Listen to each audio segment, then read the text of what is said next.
Fala galera, beleza? Professor Paulo França na área, trazendo para vocês agora uma aula de Direito Constitucional, no módulo de Direito Constitucional. Hoje, a nossa primeira aula, e a gente vai falar sobre conceitos, classificações e princípios fundamentais, beleza? Uma aula de suma importância para a sua prova. Uma aula que vai trazer uma introdução muito boa no Direito Constitucional, perfeito? E sem perca de tempo, bora para cima, galera. Vem comigo.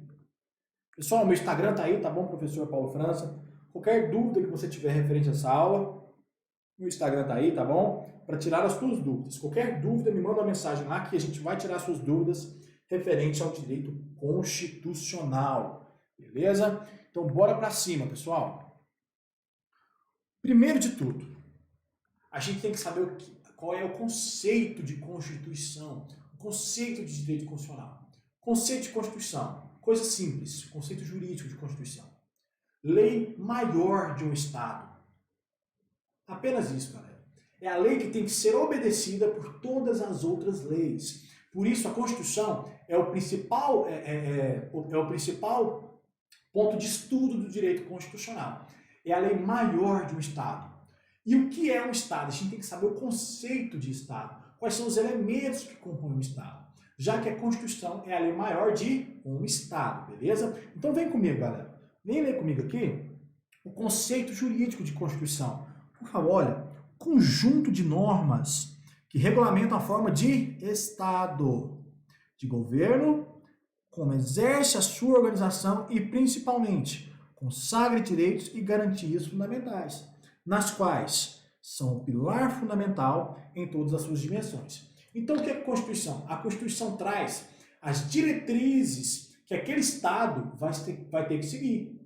Compreende? A Constituição Federal de 88, ela traz as diretrizes, ela traz como o nosso Estado vai ser organizado, quais são os direitos e garantias fundamentais, os direitos e garantias individuais, ela traz tudo isso, beleza? Mas vamos ver agora os elementos que compõem o Estado. Porque o Estado ele é composto por 3 elementos. Quais são eles?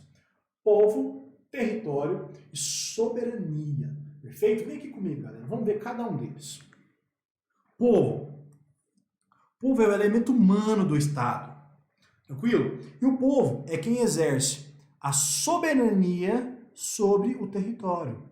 O território sendo um elemento espacial e a soberania sendo um elemento político. Então aqui, galera, o povo está localizado no território. E se ele está naquele território, ele tem soberania sobre o território. Ou seja, o que é o Estado? Como que se caracteriza cada elemento do Estado? O povo exerce a soberania sobre o território. E aqui no Brasil, na República Federativa do Brasil, ele pode exercer essa soberania de 2 formas, diretamente ou indiretamente, através de seus representantes eleitos pelo povo. Os deputados, os senadores, os vereadores, os deputados estaduais, beleza? Ou diretamente através de plebiscito e referendo, tranquilo? Então, esses são os elementos do Estado. A Constituição é a lei maior de um Estado, trazendo as diretrizes que aquele Estado vai ter que seguir, trazendo a organização, como vai ser organizado aquele Estado, e trazendo uma série de fatores importantes para que aquele Estado age em total harmonia. Perfeito? Então, esse é o conceito de Constituição. Porém, como a Constituição é a lei maior do Estado, existe uma hierarquia de normas em qualquer Estado democrático de direito, que a gente vai ver agora na pirâmide keyosiana. Kelsen trouxe uma pirâmide para a gente saber quais normas são as principais normas do Estado e quais são as outras normas que devem obedecer à lei maior daquele Estado. Beleza? Vem comigo aqui, pessoal. Hierarquia das normas constitucionais, supralegais, legais e infralegais. Normas constitucionais. Ela está em primeiro lugar. Ela é a norma que todas essas outras aqui, ó, tem que obedecer. Perfeito? Todas essas outras normas aqui têm que obedecer às normas constitucionais. Perfeito, pessoal? E quais são as normas que compõem as normas constitucionais?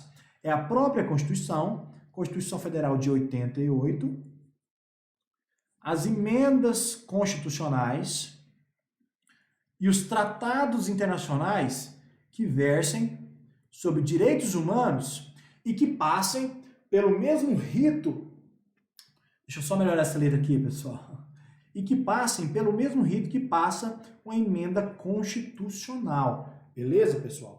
Então é o seguinte, quais são as normas que têm força constitucional? São as normas previstas na própria Constituição, as emendas constitucionais que têm um procedimento especial, perfeito? Que a gente vai comentar mais para frente, e os tratados internacionais que versem sobre direitos humanos, que passem pelo mesmo rito das emendas constitucionais, que passem pelo mesmo processo legislativo das emendas, perfeito? Que a gente também vai comentar mais para frente. Lembrando que esses tratados internacionais têm que versar sobre direitos humanos, beleza? Qualquer outro tratado internacional que verse sobre outros tipos de direitos é outro assunto, tranquilo? Então vem comigo. E o que são normas supralegais? Pessoal, normas supralegais são normas que estão acima da lei, porém abaixo da Constituição. E quem que compõe as normas supralegais?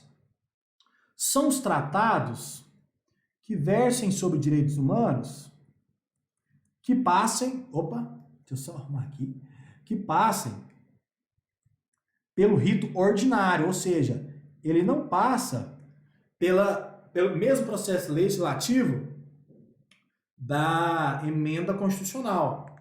Ele passa pelo processo legislativo de uma lei ordinária, ou seja, o processo legislativo comum. Ou seja, se um tratado internacional que versa sobre os direitos humanos passa pelo rito ordinário de um processo legislativo, ele é considerado uma norma supralegal. E, pessoal, isso é muito importante. Caiu no concurso agora da PMGO de 2022, pessoal, para soldado. Muito importante. Caiu e muita gente errou. Perfeito? E você, aluno do Cabo das Negras, não vai errar. Tratados humanos, tratados internacionais que versem sobre direitos humanos, que passem pelo rito ordinário aqui no nosso país, são considerados normas supralegais, ou seja, abaixo da Constituição e acima das leis ordinárias, complementares, etc. Perfeito?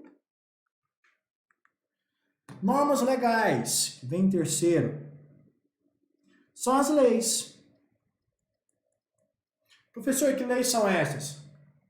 Medidas provisórias, leis ordinárias, leis complementares, beleza? E vários outros, decretos legislativos, vários outros tipos de leis, que inclusive a própria Constituição traz pra gente. E a gente também vai comentar isso quando a gente for falar do poder legislativo, tá bom? Quando a gente for falar de processo legislativo, a gente vai comentar mais sobre as leis. Mas lembre disso aí, as leis estão no terceiro grau de hierarquia das normas constitucionais, perfeito?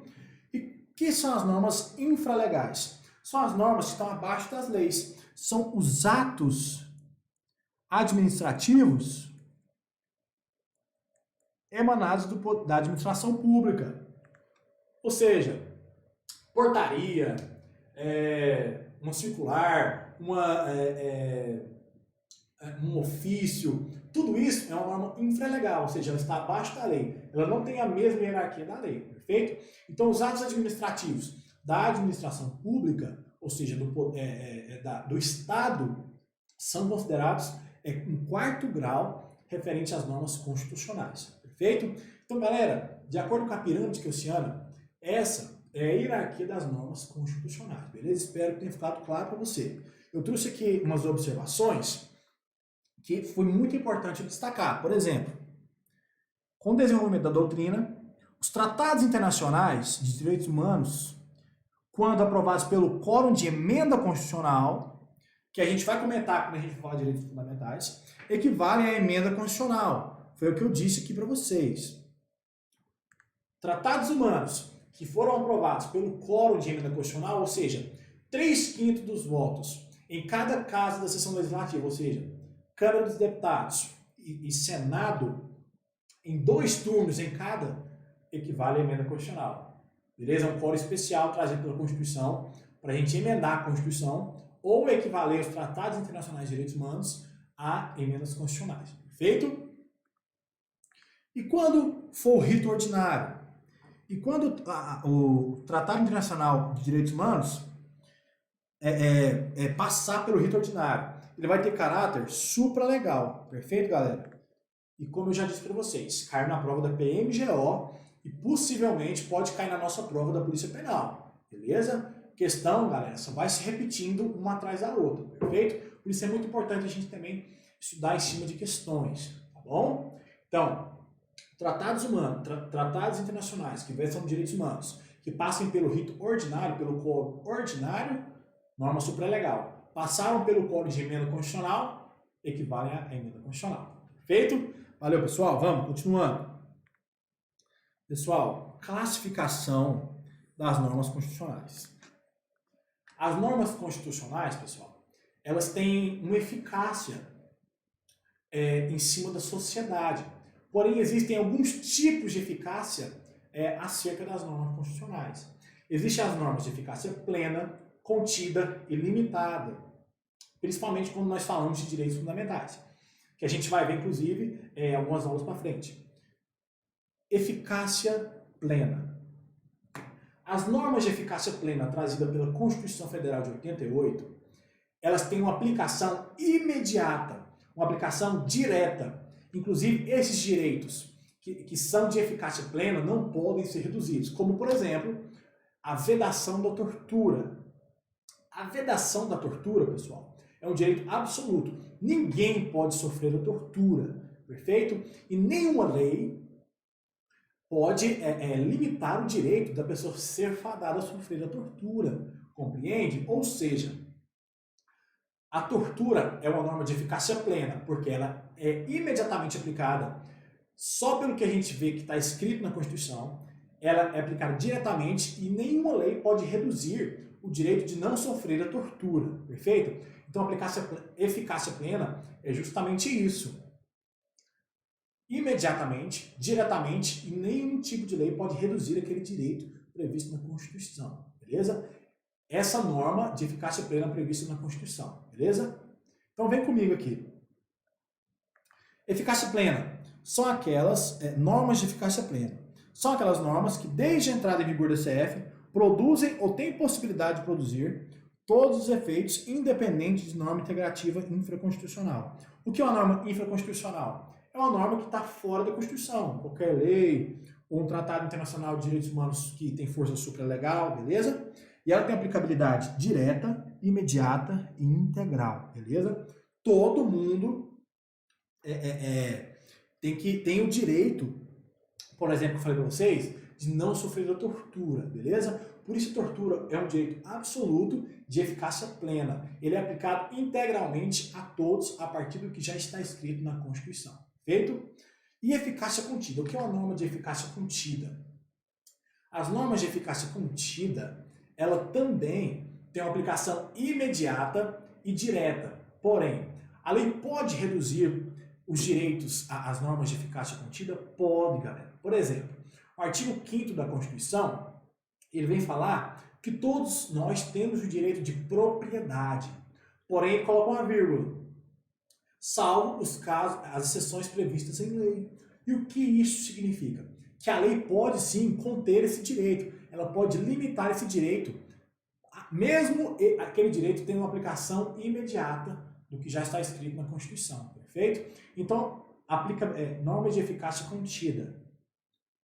Aplica imediatamente, diretamente, porém, a lei pode reduzir aquele direito, ela pode limitar aquele direito. Ela pode falar, olha, esse direito seu vai só até aqui, daqui para lá não, perfeito? Essas são as normas de eficácia contida. Vem comigo, pessoal. São aquelas que, apesar de aptas a regular o seu conteúdo, desde sua entrada em vigor, necessitam da atuação legislativa para reduzir o seu alcance.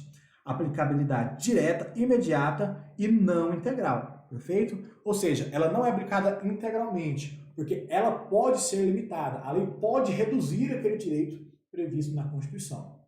E por último, as normas de eficácia limitada. Elas têm aplicação mediata. Olha o detalhe. Não é imediata, é mediata. Ou seja, ela necessita de uma regulamentação fora da Constituição para que a gente possa exercer aquele direito previsto na Constituição. Como, por exemplo, o artigo 5º da Constituição também vem falar que a lei promoverá o Código de Defesa do Consumidor.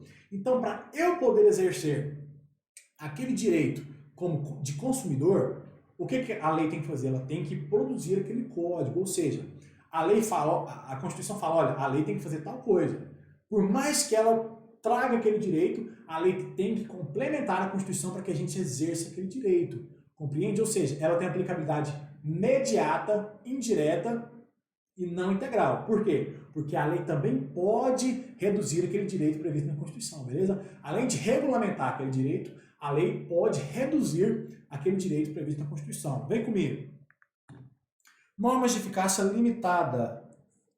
São aquelas normas que só possuem efeitos jurídicos pretendidos pelo legislador, ou seja, a lei tem que trazer esses direitos, após a previsão de atos normativos previstos ou requeridos por ela.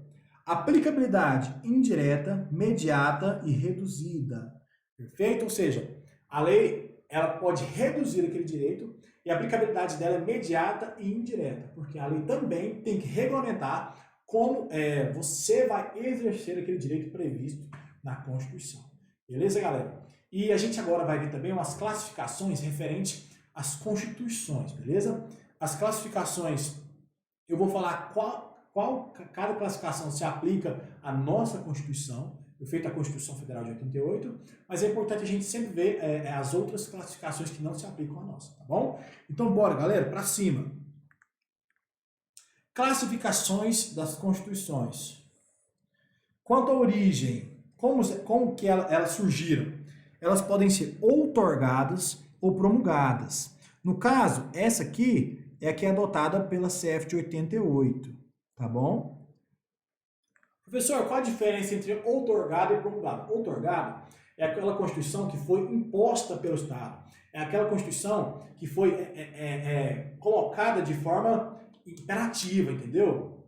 De forma imposta pelo Estado. E a promulgada é aquela que teve uma participação social em cima da formação da Constituição. Diretamente através da população ou indiretamente através de representantes da população, perfeito? Ou seja, outorgada, imposta pelo Estado, promulgada, aquela Constituição que a sua formação teve a participação direta da população, beleza? E a nossa Constituição é promulgada. A população do Brasil teve participação direta na formação da Constituição Federal de 88, beleza? Segue comigo. Contraforma. Escrita e não escrita. Obviamente, a nossa Constituição ela foi escrita, né? Todos nós sabemos que possui 250 artigos. A nossa Constituição ela se encaixa na escrita. Mas o que seria a Constituição não escrita? A Constituição não escrita seria aquela Constituição baseada nos costumes daquele povo, seria baseada na história daquele povo, no bom senso daquele povo, entendeu? Ou seja, a nossa Constituição não foi feita assim. A nossa Constituição ela foi feita de acordo com a realidade que vivia o Brasil na época, inclusive as emendas constitucionais, ela vem justamente para isso, para atualizar a Constituição, compreende? Ou seja, escrita de acordo com a realidade vivida no momento, não escrita de acordo com os costumes daquele povo, perfeito? Segue comigo, galera. Opa, segue comigo. Aí. Bora. Quanto à extensão, pessoal, ela pode ser analítica ou sintética. Já adiantando, a nossa se encaixa na analítica, tá bom? E o que seria isso, professor? É o seguinte. A analítica é aquela que versa sobre mais pontos essenciais para o Estado. Ela não é simplificada.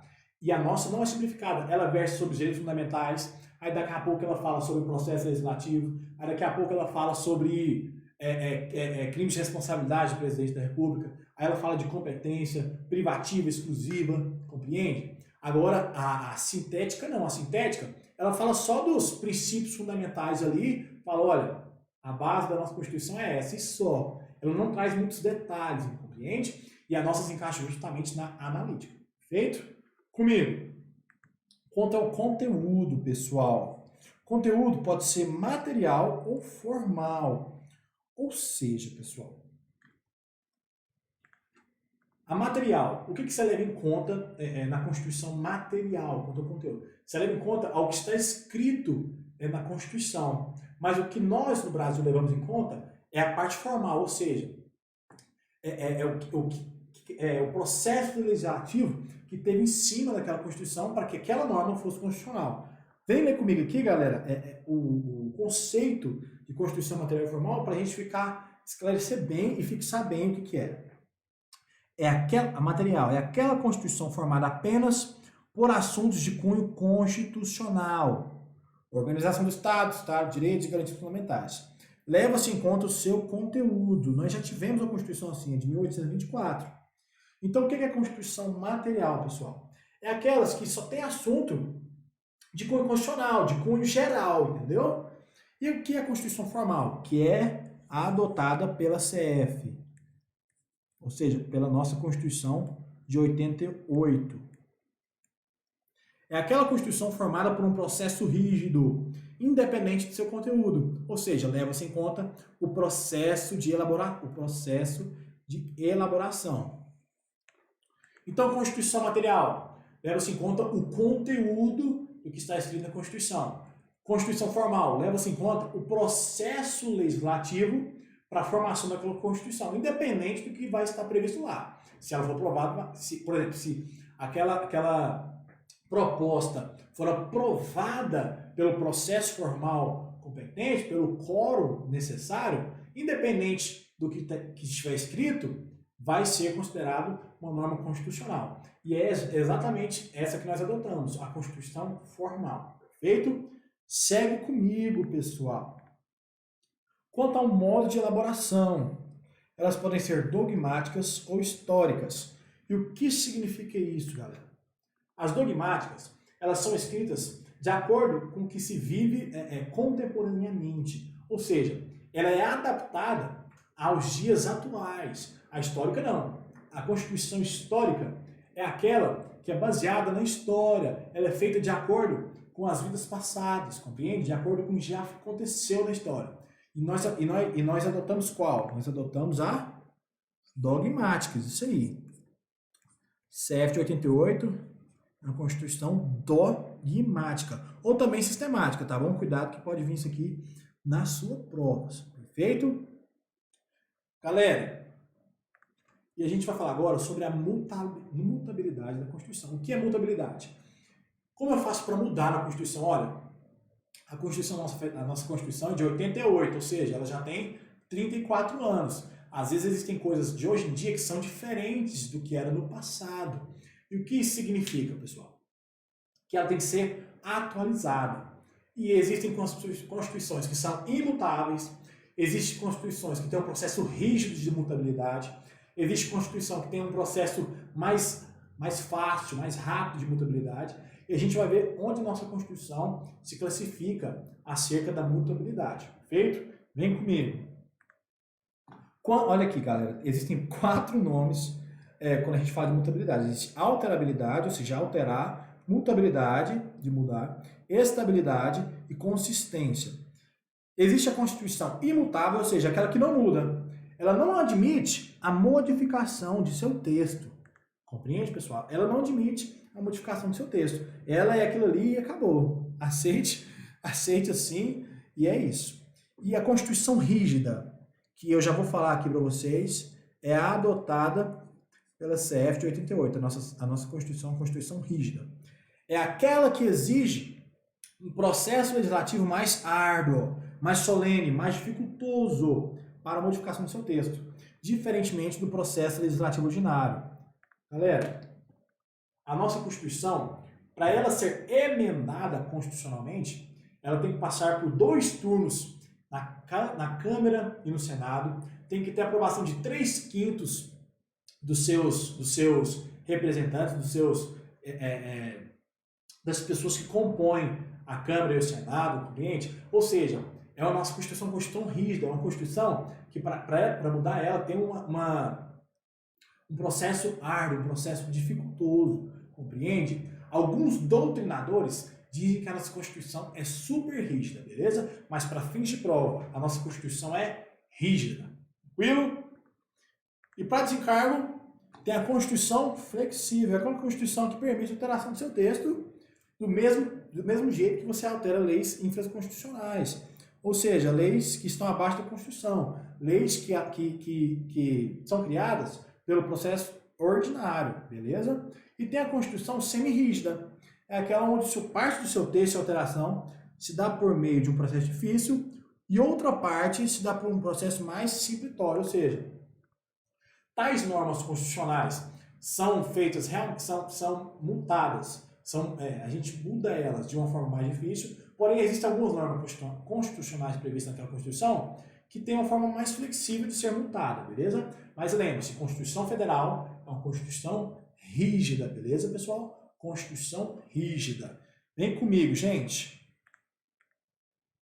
Princípios fundamentais, pessoal. Eu vou encerrar o nosso bloco por aqui, beleza? Aí no próximo bloco eu falo sobre os princípios fundamentais. Vai ser mais lei seca, mas vai ser um bloco super importante, porque em toda prova policial, escuta o que eu estou te falando, em toda prova, cai pelo menos uma questão sobre princípios fundamentais. Então é muito importante que você decore os princípios fundamentais, beleza? Então, galera, valeu, tamo junto, professor Paulo França na área, e até o próximo bloco. Valeu!